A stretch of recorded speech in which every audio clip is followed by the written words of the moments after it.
The black sheep. This story's so fucking crazy to me. Mm-hmm. So this guy, his name was Ronald Clark O'Brien. Yes. It was Halloween Day, and I don't know. Well, I mean, we're not gonna go super deep into these stories, guys. We're just kind of summarizing them because we have multiple things. But it would be a good idea to lace his 8-year-old son's Halloween candy with cyanide. Mm-hmm. I guess just to get his life insurance money. Yeah. Oh my god, that fucking blows my fucking mind. That's also just like the most horrible. I It's can't not even imagine just- something worse than that. Like what? Jesus Christ, When that's your do own you- child. Exactly. How do you just get that idea? I don't know, bro. Like, my 8-year-old son, gonna get him life insurance, gonna lace his Halloween candy, and just, I want money. Who cares if he dies? Yeah. That's so insane. I mean, so what I read was that he was like in debt, highly in debt. Yeah, I mean, obviously, like, he needed money, Yeah. but that's just so fucking extreme. So after like they found out like that these kids' Halloween candy had been laced, the police like grew suspicious of O'Brien, and they began to do some digging. The police learned that he was actually like $100,000 in debt at the time. So it was 1974, 1970 something. Oh shit, I didn't even get the year. But Yeah, I believe it was 1974 when it happened, and so in today's money that would be like $500,000 in debt. So he had taken life insurance policies on both of his children at the time, right? It was Timothy and the other girl. He had another little girl as well. And he had also like visited chemical supply stores in Houston to buy cyanide, but he didn't actually buy cyanide from the chemical store because he found out that they would only sell them in like 5-pound packs, and that was way too expensive. So he got it from somewhere else. The police don't really know where he got it from. But they found out that they did some digging. And they found out like what he was doing and where he was going in the past weeks leading up to Halloween. And so that's how they were like, okay, this fucking this guy's the guy. He put cyanide in the Pixie Sticks, right? Mm-hmm. The Pixie Sticks candy.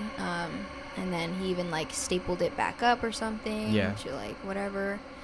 And he also gave this to his son's friends, no? Yeah, so what I wrote down was on October 31st, 1974, O'Brien took his children trick-or-treating in Pasadena, Texas, in this state neighborhood. His neighbor and his 2 kids joined O'Brien as well. So his neighbor and his 2 kids joined O'Brien and his 2 kids. Okay. When they got to a house and there was no answer, the kids grew impatient and ran along to the next house, and O'Brien stayed behind, and then later on caught up with the group and said, hey, the person that wasn't answering the door gave me these pixie sticks. There were like 5 pixie sticks that was like 21-inch long, like, those like big giant pixie sticks. If you've ever seen those, like they're like almost 2 feet long. And he was like, there was 5 of them, so he gave 2 to his own kids and then 2 to the other neighbor's kids, and then 1 later on he gave to this 10-year-old boy who he recognized from his church because he was actually a pastor. Oh, was he? Yeah, so O'Brien worked as an optician at Texas State Optical in Houston, but he was also a deacon at the Second Baptist Church where he sang in the choir and was in charge of the local bus program. So Always he's- the fucking pastors. it's always the fucking people that believe in God. It's like, okay. Yeah, it's always the ones that go to church all the time. It's fucking Anyways. stupid. But, yeah, so that's just crazy to me that obviously he wanted to make it not, like, noticeable or obvious that it was him that gave his son the candy. So he thought, like, they're gonna go, well, they investigated the neighbor, right? First, They investigated the neighbor that he said he got the pixie sticks from. And he probably thought that was gonna be the end of, like, the investigating or whatever. Right. But, like, dude... I mean, he made it so obvious. Yeah, so obvious. But not only that, like, he didn't care that his own child was gonna die, but also all the all other these other kids. innocent kids. Well, I mean, that's his plan. He was Yeah. like, well, so fucking evil. I can't just make it suspicious that my own kid died. Like, everyone else has got to die too. And so Timothy, his son, actually died within an hour of Consuming the candy. Yeah.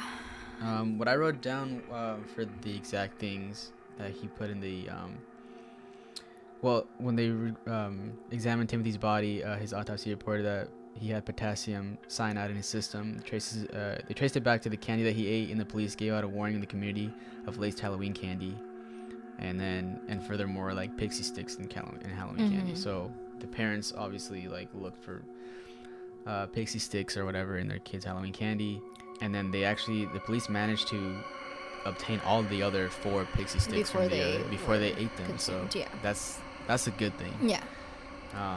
So supposedly he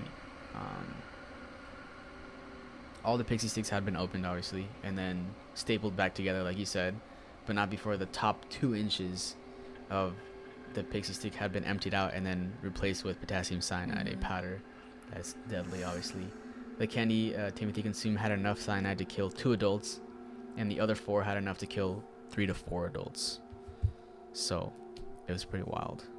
I mean, it's crazy that he died, but luckily the other 2 kids, or the other 4 kids, didn't eat the candy. Yeah. So. And he called about the insurance money the day after his son's funeral. Jesus Christ. Like the day after, he was like, "Hey, I'm here to claim my money." So not obvious, bro. Like, what the fuck? These people are stupid.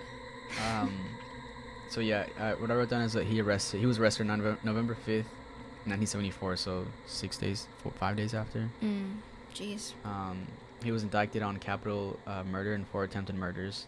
His family testified against him, and how he like grew interest in cyanide, and he would ask them how much it would take to kill a person, and also like different chemists came to like because obviously like it grew nationwide attention immediately. So like different chemists that came to testify against him, that they were like, yeah, he came and asked me a lot of times like where he can get cyanide, how much it would take to kill a person, stuff like that. Yeah. So his own family like testified against him, talking about like what he just became weird during those weeks. Like he would talk about money issues, and what he would do if he had a lot of money, where he would go, what he would pay off. And he would just constantly talk about that, because obviously that's what he was thinking about. Yeah, I feel like when everyone found out that it was, the own father doing this to his own son, like that's even more mind-blowing than just, a stranger's releasing Halloween candy for kids in general, Yeah. But at least, I mean, that one would just have no motive, right? It would just be to harm somebody. Yeah. But this one's like, oh, he wants money. Yeah. I don't know what's worse, though. Well, some people just shouldn't fucking be parents. Yeah. But, yeah, that's all I have for that one. What I wrote down just, like, after he got arrested and, like, what happened to him. It says, the case grew national attention, obviously, and then the media dubbed him the Candyman. Yeah. So. That's what I wrote down. Yeah. When his case. Candyman. Yeah. When his case came to like trial and stuff, the jury took just 46 minutes to find him guilty on all accounts, and then just 71 minutes to sentence him to death by electrocution. Shortly after, his wife divorced him and then remarried with their young daughter.